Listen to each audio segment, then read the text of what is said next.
우리는 지난 3달 동안 기도하고 준비했던 전주 축제 디데이 날을 맞이했습니다.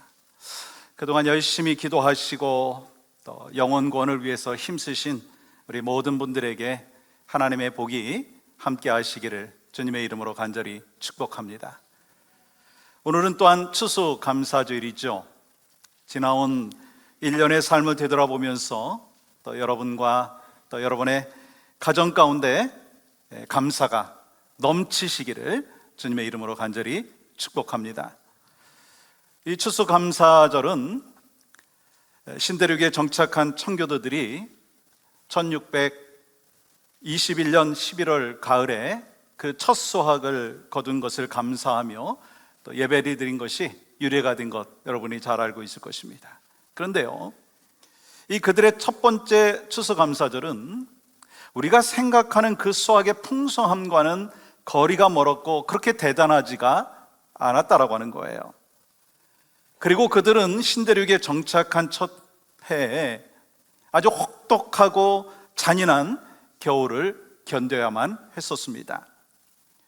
신앙의 자유를 찾아온 그 사람들의 절반이 추위와 영양실조로 각종 질병으로 인해서 목숨을 잃고 그렇게 인생을 마감했어요. 그러한 고통 이후에 맞이한 첫 번째 추수였습니다. 여러분, 그러나 그들은요, 고통과 슬픔을 딛고 그리고 열매를 허락하신 하나님 앞에 변함없이 감사했다는 것입니다.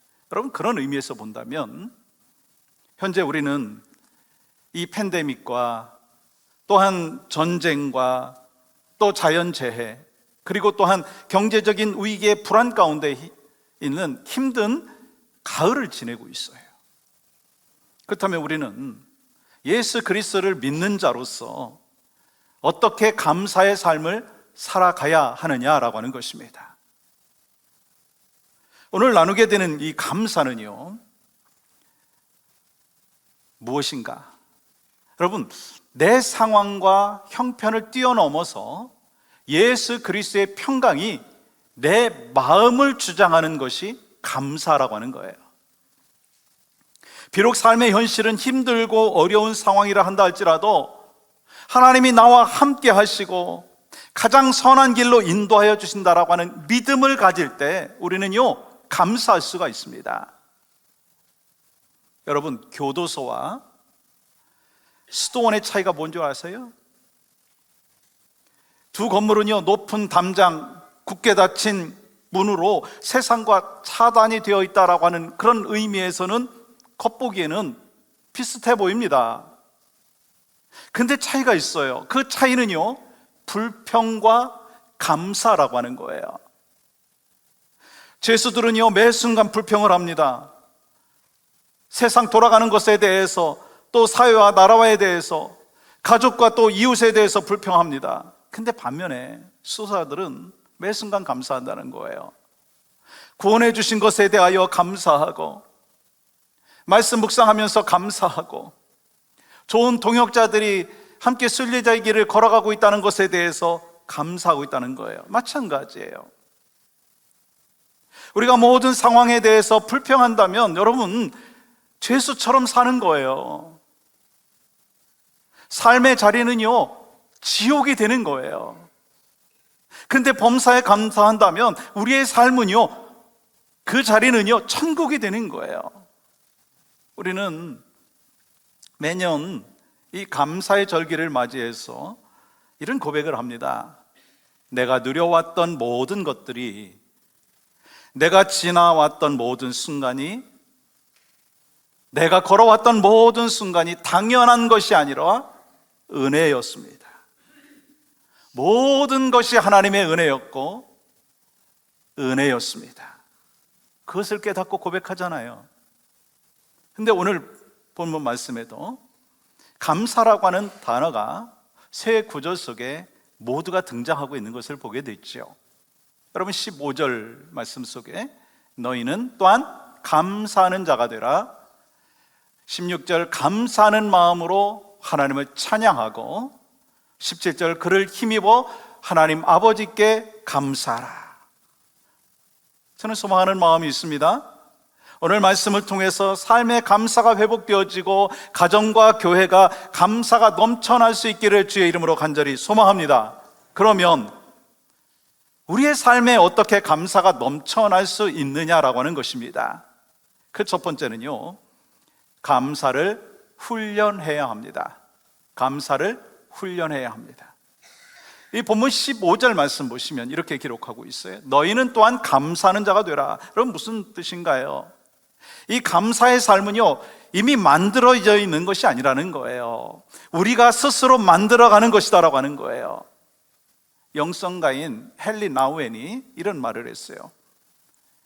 이 감사하는 삶에는 연습이 필요하다. 감사하는 삶에는 연습이 필요하다. 여러분, 모든 것이 다 그렇지만 이 감사는 특별히 연습해야 가능하다라고 하는 거예요. 여러분, 감사는요, 맨 처음부터 저절로 나오는 게 아니에요. 왜냐하면 우리는 원래 불평이 체질화되어 있는 사람들이기 때문이에요. 우린 죄로 인해서 이 불평이 그냥 체질화되어 있어요. 그냥 말만 나오면 불평이 되게 되어 있어요. 그래서 감사가 나오기보다는 뭐가 나와요? 불평이 나오는 거예요. 근데 성령 하나님의 능력으로 우리의 삶 가운데 감사가 나오는 거예요. 이번 니카라과 선교를 하면서 참 많이 은혜를 받고 또 감사하는 시간을 갖게 되었습니다. 근데 뭐 환경이 좋아가지고 막 은혜 받고 환경이 막 다 준비돼가지고 감사가 있었던 게 아니에요. 밤새 비행기 타고 갔기 때문에 이 몸이 참 많이 피곤했어요. 가는 날부터 사역을 했잖아요. 게다가 날씨는 얼마나 덥든지, 뭐 더운 것까지는 괜찮은데 습기는 또 왜 그렇게 습한지, 가만히 있어도 막 땀이 줄줄줄줄 흘리는 거예요. 그뿐만 아니라, 아니 모기는 왜 다 거기가 있죠? 근데 모기만 있으면 그래도 좀 다행이에요. 날파리들이요, 얼마나 또 많은지. 막 제가 설교를 하는데 그냥 저는 말이 나오는데 날파리들은 입으로 들어가는 것 같아요. 그래서 처한 환경은 솔직히 이제 불평투성이일 수밖에 없었습니다. 그럼에도 불구하고 저희 선교팀이 한 사람 한 사람의 입술에는요, 감사의 고백이 있는 거예요. 막 감사가 계속해서 넘치는 시간이었습니다. 이 낮에는 열심히 사역을 하고 매일 밤에는 사역을 되돌아보면서 이제 감사의 이 고백을 하는 시간을 가졌었어요. 그때 두 분의 그 선교사님과 우리 9명의 우리 선교 팀원들이 돌아가면서 하루에 있었던 그 감사의 고백을 하는데, 어떤 분이 이런 얘기하는 거예요. 자기는 선교지에 와서 뭐 할까, 할 일이 없을 것 같았다. 그런데 자기가 쓰임 받아서 감사하다는 거예요.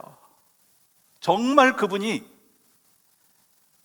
죄송하지만 큰 일을 안 하실 줄 알았어요. 근데 오셔서 얼마나 열심히 하시는지, 나이가 있으심에도 불구하고 참 쉴 틈이 없이 최선을 다해서 섬기는 모습, 그걸 보면서 자기가 그렇게 쓰임받아서 감사하다는 거예요. 또 어떤 분은 지난 10년 전에 이 터키에 가서 선교할 때 참 기쁨이었다는 거예요. 선교가 기쁨이다, 즐거움이다. 그런데 어느덧 이제 사역을 하면서 선교를 나갔지만 그 선교를 나갈 때 책임감과 의무감이 참 많이 앞서서 기쁨과 즐거움보다는 그게 더 많았다는 거예요. 의무감이, 책임이. 그런데 이번에 선교하면서 하나님께서 그것을 첫날에는 조금 몰랐는데 두 번째 날 좀 회복시켜 주셨고, 세 번째 날 더 많이 회복시켜 주셨고, 그래서 선교는 기쁨이다, 선교는 즐거움이다, 그런 고백을 하시는 거예요. 또 어떤 분은 자신이 복음을 전했는데 이미 그 영혼이 준비되어 있었다라고 하는 거예요. 여러분, 한 사람 한 사람이 감사하니까 더 풍성한 감사가 나오는 것이었습니다. 그리고 시간이 지날수록 팀원들의 얼굴의 모습 속에서 정말 감사가 환하게 비춰지는 것을 볼 수가 있었습니다. 그때 깨달은 게 있어요. 모든 일에서 감사를 찾아내는 훈련을 해야 된다는 거예요. 감사를 찾아내는 그 훈련을 해야 된다라고 하는 거예요. 여러분, 좋은 일 있을 때 감사 제목을 찾아내서 감사하고, 또 평범한 일상에서도 감사 제목을 찾아내는 연습을 해야 한다는 거예요. 왜요? 평범한 삶에서 감사를 찾아내는 만큼 삶은 감사로 넘치게 되기 때문인 거예요. 그리고 어려운 일이 있을 때, 고난을 당할 때 감사 제목 찾아보면요, 감사할 수 있습니다. 또한 가장 중요한 감사가 뭐죠? 구원의 감사를 기억할 때 우리는 범사에 감사할 수 있는 믿음의 백성이 되는 줄 믿습니다. 오늘 본문에 보시면 사도 바울이 감옥에서 이 골로새 교회 성도들에게 편지를 써보내면서 감사에 대한 강력한 도전과 권면의 메시지를 주고 있어요. 어떤 도전과 권면인가? 15절 말씀 보시면 그리스도의 평강이 너희 마음을 주장하게 하라. 여러분, 여기서 주장이라고 하는 단어가 참 중요합니다. 이 주장이라고 하는 말은 심판자 노릇을 하게 하라는 거예요. 다시 말해서 그리스도가 우리 마음에 오셔서 그의 평강으로 우리를 감독하게 하시고, 우리를 판단하게 하시고, 우리를 결정하도록 하라고 하는 말씀입니다. 왠지 아세요? 내가 내 마음을 주장하면은요, 평강을 누릴 수가 없어요. 내가 내 마음을 감독하면, 또 내 마음을 판단하면, 결정을 하면 평강이 아니라 막 근심이 있고 걱정이 있고 두려움이 찾아오고, 그 두려움과 그 걱정이 점점 막 쌓이게 된다라고 하는 거예요. 그러면 그리스도의 평강이 내 마음을 주장하게 하기 위해서 뭐가 필요한가라고 하는 거예요. 그것은 예수님께서 내 마음에 계셔야 합니다. 여러분, 예수님이 누구죠? 이사야서 9장 6절은 이렇게 말씀하고 있습니다. 평강의 왕이라. 저를 한번 따라해 보시겠어요? 평강의 왕이라. 우리가 감사해야 되는 것은 우리가 예수 그리스도를 믿을 때부터 예수님은 우리와 영원히 함께 하신다 약속하여 주셨고, 실제로 여러분과 저희 심령 가운데 예수 그리스도께서 함께하고 계신 줄 믿습니다. 그것도 그냥 계신 게 아니고요, 평강의 왕으로 계시다는 거예요. 그렇다면 우리가 마음의 평강을 누리지 못하는 이유가 뭘까요? 죄 때문이에요. 죄는 우리에게요, 고통과 근심과 걱정과 두려움과 그리고 또한 불안을 가져다 준다는 거예요. 감사가 아니라 불평과 원망이라는 거예요. 그런데 예수님께서 평강의 왕으로 이 땅에 오셨습니다. 그뿐만 아니라 평강을 방해하는 죄 문제를 다 해결해 주시기 위해서 십자가에 못 박혀 죽으셨고, 그러므로 인하여서 우리에게 그 생명의 길을 허락하여 주셨습니다. 또 죽음에서 부활하셔서 우리에게 평안의 선물을 주셨어요. 그래서 요한복음 14장 27절에서 이렇게 말씀하시죠. 같이 한번 읽어볼까요? 시작.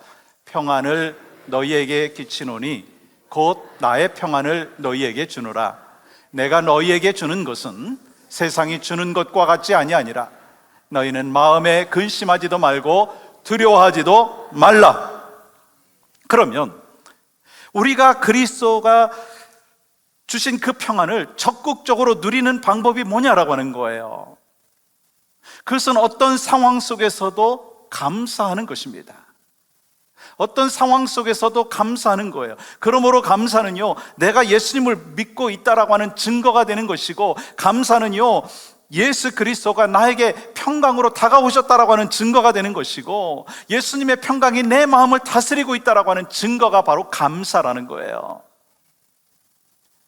이 크리스찬 작가요, 심리학자인 돈 베이커라고 하는 분이요, 땡큐 테라피라고 하는 책에서 이런 말을 했어요. 감사는 기적의 치료제이다. 감사는 기적의 치료제이다.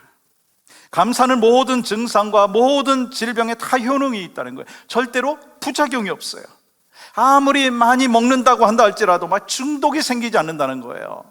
물론 여러분 아시듯이 감사는요, 그 자체가 우리 환경을 변화시키지는 않더라고요. 예를 들어서 그런 거죠. 내가 감기에 걸렸어요. 근데 감사한다고 해갖고 막 감기가 뚝 떨어지냐? 그게 아니더라고요. 여러분, 감사한다고 암 환자가 암 덩어리가 그냥 뚝 떨어지냐? 아니더라고요. 막 경제적으로 막 힘든 시간을 보내고 있는데 감사한다고 해갖고 막 환경이 싹 바뀌냐? 그렇지 않더라고요. 근데 중요한 것이 있어요. 내가 감사하게 되면 내가 처한 상황과 환경이 변한 것이 없는데 내 마음을 지켜주신다는 거예요. 감사하면 내 마음의 태도와 내 영혼이 변하기 시작한다는 거예요. 그렇기 때문에 우리에게 닥친 상황이 심각하다 한다 할지라도 하나님께서는요, 그 상황보다 훨씬 크신 분이심을 믿는 것이 가장 중요한 것입니다. 그때 뭐가 찾아오죠? 평안이 찾아오는 거예요. 하나님과의 바른 관계를 맺고 있으면 하나님의 평강이 나를 지배함으로 흔들리지 아니하고 감사 생활을 할 수 있게 되는 줄 믿습니다. 이덕광 지사님께서 이제 위암 투병하시고 그 어려운 시간들을 보내셨어요.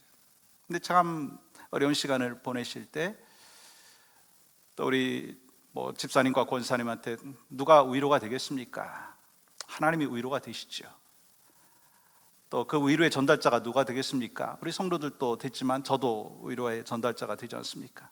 그래서 신방 참 자주 갔어요. 근데 제가 신방 갈 때마다 옆에서 간호하시는 권사님께서 집사님께 항상 이런 말씀을 하셨어요. 여보, 스마일, 스마일. 감사합니다. 감사합니다. 이렇게 고백을 하게 하시더라고요. 상황은요, 스마일 할 수가 없어요. 감사하기 힘들어요. 그렇지만 혹여 몸이 힘들어 감사를 잃을까 봐 계속해서 감사를 훈련하시는 그 권사님을 뵈면서 제가 저분이 바로 하나님의 마음을 갖고 계시구나, 그런 생각을 했어요. 그래서 어저께 목회자들과 우리 가족들하고 임종 예배를 드리는데도 또 저한테 말씀하시는 거예요. 감사합니다. 그리고 한 가지 또 말씀하시더라고요. 이 권사 잘 부탁드린다고. 그건 저한테만이 아니고 여러분한테도 마찬가지로 부탁하시는 거예요. 그렇습니다. 고난 가운데 감사의 고백이 필요한 것은요, 하나님은 우리의 몸과 영혼을 구원하신 분이기 때문이다라고 하는 거예요. 아멘이신가요? 비록 상황은 힘들지만 하나님의 마음과 생각을 하나님께서 우리에게 지켜주시기 때문에 영혼이 평안함을 얻게 되는 거예요. 성령님의 역사하심으로 인하여 또한 하나님의 그 기적의 역사를 우리는 또한 경험하게 될 줄 믿습니다. 그러므로 우리는 감사를 훈련함으로 감사 또 감사하는 사람이 되어야 할 줄 믿습니다. 그 은혜와 감사를 끝까지 간직하시는 우리 모두가 될 수 있기를 주의 이름으로 간절히 축복합니다. 여러분, 오늘 말씀에서 예수 그리스도를 힘입어 하나님 아버지께 감사라고 하는 이 말씀이 무엇인가라고 하는 거예요. 우리는 내 힘으로는 범사에 감사하기 힘들지만 예수 그리스도를 힘입으면 어떤 상황 속에서도 감사할 수 있다라고 하는 말씀입니다. 그러니까 예수 그리스도를 힘입기만 하면 인생의 밤이 찾아온다 한다 할지라도, 인생의 풍랑이 분다 한다 할지라도 어떤 상황 속에서도 감사할 수 있다. 그러면 예수 그리스도를 힘입어 감사라고 하는 그 뜻이 무엇입니까? 예수 그리스도를 통해, 예수 그리스도에 의해서 감사라는 거예요. 매일같이 예수 그리스도를 바라보고 예수 그리스도의 그 말씀을 묵상함으로 감사가 넘치는 여러분과 저희 삶이 되기를 주님의 이름으로 간절히 축복합니다. 두 번째, 감사를 표현해야 합니다. 감사를 표현해야 합니다. 우리가 하나님께 감사하는 표현 중에 하나는요, 기뻐하며 드리는 찬양이에요. 그래서 시편 대부분은요, 우리가 어떻게 찬양해야 되고 어떻게 예배해야 되고 어떻게 감사해야 될 것을 보여주는 모델이 되는 거예요. 그리고 이 찬양과 예배 그리고 감사는요, 하나님이 우리에게 주신 은혜이고 축복인 거예요. 왜요? 우리가 찬양을 통해서 마음의 평안을 얻게 되는 것이고, 예배를 통해서 하나님을 만나게 되는 것이고, 감사를 통해서 하나님의 은혜를 체험하기 때문인 거예요. 그래서 하나님께서는요, 감사를 표현하라. 여러분, 사랑도 마찬가지예요. 사랑을 표현하기 전까지는 사랑이 아닌 거예요. 감사를 표현하기 전까지는 감사가 아니라는 거예요. 여러분, 하나님께서 감사의 훈련을 넘어서 감사를 표현하라고 말씀하시죠. 여러분, 골로새서 3장 15절 말씀 보시면 너희는 또한 감사하는 자가 되라.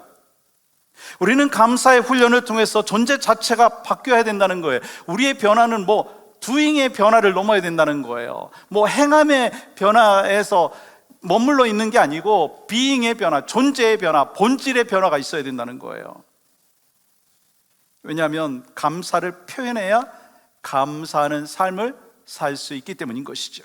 여러분, 이 마음에 불평과 불만이 가득한데 어떻게 감사의 삶을 살 수 있겠습니까? 여러분, 출애굽기 보시면요, 이스라엘 백성들이 광야를 지나면서 끊임없이 애굽에 있을 때 더 좋았다라고 원망하면서 불평을 합니다. 여러분, 이스라엘 백성들을 보시는 하나님의 마음이 어떠했겠느냐라고 하는 거예요. 이스라엘 백성들이 그들이 힘이 있어가지고 출애굽했나요? 그들의 능력으로 이 홍해를 건넜나요? 아니잖아요. 그리고 하나님께서 날마다 매 순간마다 만나와 메추라기로 구름 기둥과 불 기둥으로 그들을 인도하셨어요. 근데 이스라엘 백성들은요, 하나님께서 베풀어 주신 은혜를 전혀 생각하지 않았습니다. 그 은혜는커녕 감사하기는커녕 원망하고 불평했다는 거예요. 원망하고 불평한다라고 하는 거는요, 뭐가 문제가 있는 줄 아십니까? 하나님과의 관계가 문제가 있다는 거예요. 왜냐하면 그들의 그 불평은 어려운 현실이 아니었다는 거예요. 하나님과의 관계에 문제가 생겼기 때문인 것입니다. 하나님에 대한 불신앙이 찾아드니까 그들의 마음에 그 미움이 생기고 분노가 생기고 시기가 생기고 비판이 생기고 불안이 생기고 원망이 가득하게 됐다는 거예요. 그래서 이스라엘 공동체 전체가 어떻게 되었어요? 하나님의 심판을 받았다는 거예요. 여러분, 그러니까 우리가 기억해야 될 것이 뭐냐면 불평은 불행해지는 연습이라는 거예요. 불평은 불행해지는 연습인 거예요. 여러분, 신앙생활하면서 교회 나와서 마음에 안 든다고 할지라도 이거 불평하고 저거 불평하면은요, 그분의 인생은 어떻게 되겠어요? 불행으로 이어지는 거예요. 신앙생활이 불행인 거예요. 근데 정말 감사는요, 행복해지는 연습인 거예요. 작은 일에 감사하고 또 힘든 상황 속에서도 감사하고 감사를 찾아내면서 감사하고 일상 속에서 감사하고 어려운 가운데도 감사하고 그러면은요, 행복해지는 거예요. 그러면 매 순간 여러분 감사를 표현할 수 있기를 원합니다. 감사 연습을 하세요. 그렇다면 어떻게 우리가 이 감사를 표현하는 인생으로 살아갈 수 있는가? 그 첫 번째는요, 골로새서 3장 16절입니다. 그리스도의 말씀이 너희 속에 풍성히 거하여.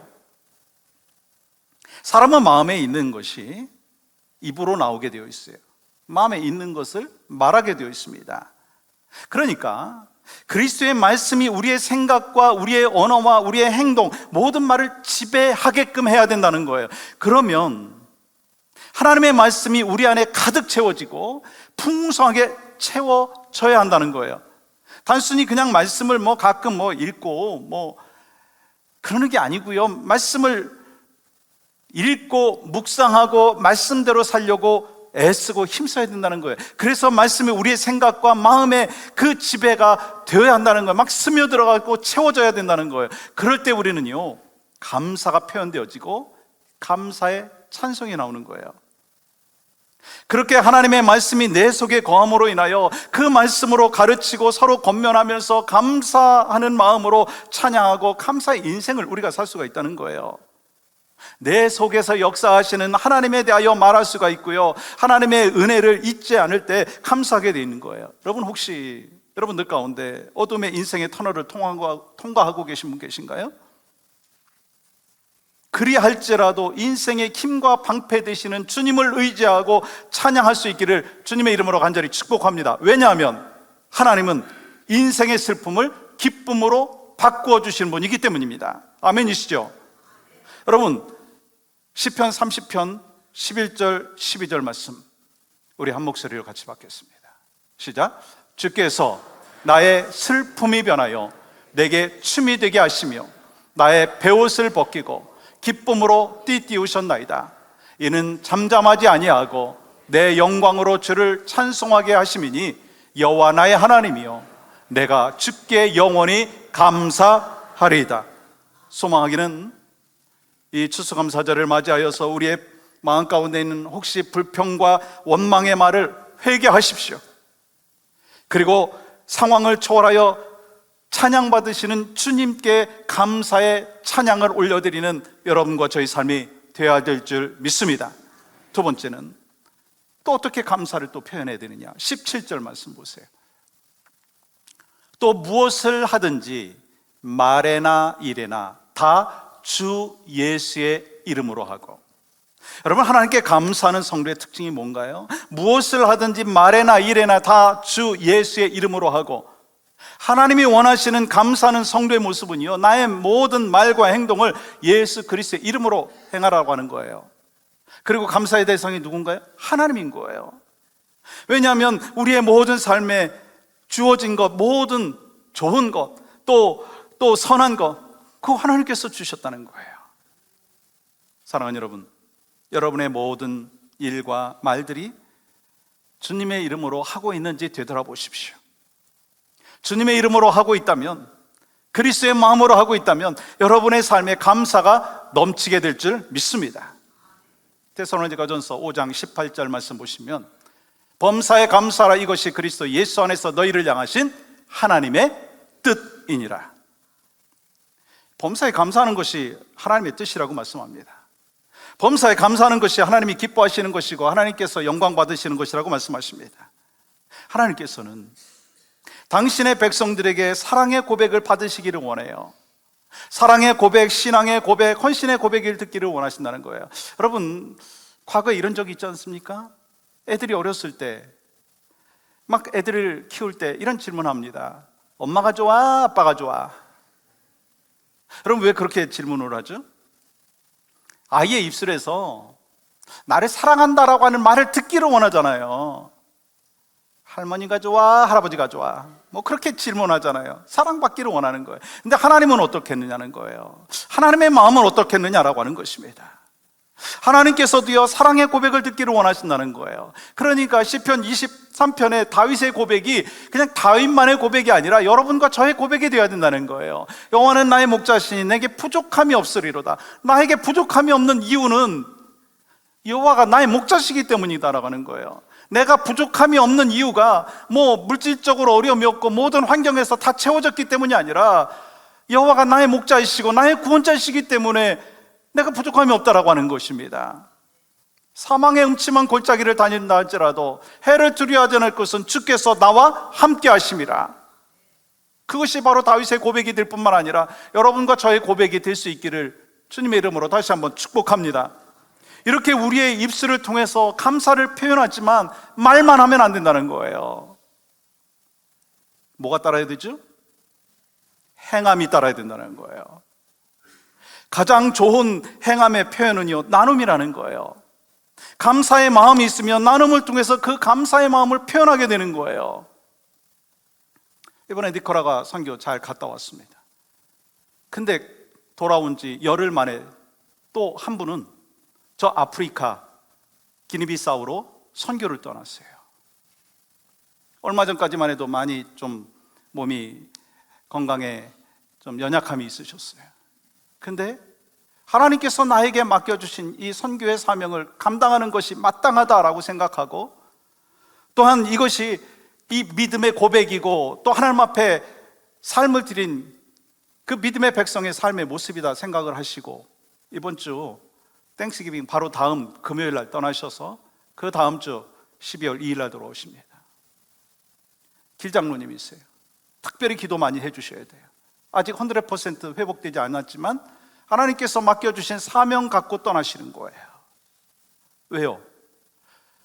그 선교에 대한 열정과 헌신의 마음만 갖고 있는 것이 아니라 행동으로 표현하시는 거예요. 하나님께서 이러한 하나님의 백성들이 우리 교회에 가득하기를 간절히 소망합니다. 아니, 제가 그렇게 살아야 되고요, 바로 여러분이 그렇게 사실 수 있기를 소망합니다. 특별히 가장 큰 감사의 나눔이 뭐죠? 우리가 예수 그리스도로 인해서 구원받았다라고 하는, 그러므로 인해서 복음을 나누는 것이 가장 중요한 나눔이에요. 이 지난주에 우리 장 목사님께서 심각한 표정으로 제 방에 오셨어요. 드릴 말씀이 있다는 거예요. 장 목사님은 참 저한테 드릴 말씀이 많아요. 그래서 종종 놓고 하면서, 목사님 드릴 말씀이 있습니다. 이번엔 또 뭔가. 이번에 전도축제 D-Day가 이번 주일인데 실제로 오실 분이 별로 없는 것 같다라고 하는 거예요. 그러니까 낙심에 차인 모습으로 그냥 오시는 거예요. 그래서 제가 뭐라고 얘기했어요? 낙심하지 말라고. 아니, 우리가 전도축제를 위해서 40일 동안 릴레이 금식 기도를 했지 않느냐고. 아니, 우리가 이 전도축제를 위해서 전도훈련을 받았고 실제로 복음을 전한 분들이 많고, 이 전도축제를 위해서 우리가 평소에 하지도 않던 저녁 집회를 했고, 그러면서 이 성도님들이 영혼구원에 관심을 갖게 되었고 힘쓰고 기도한 것만으로 이 하나님께서 영광을 받으셨다. 여러분, 아멘 아니신가요? 아니, 아무것도 안 하신 분들은 뭐예요? 우린 일반적으로 전도축제를 하면 몇 명 나왔냐, 몇 명 결신했냐, 거기에 대해서 혹시 더 많은 관심을 갖고 있지 않습니까? 근데 정말 중요한 게 뭐라고요?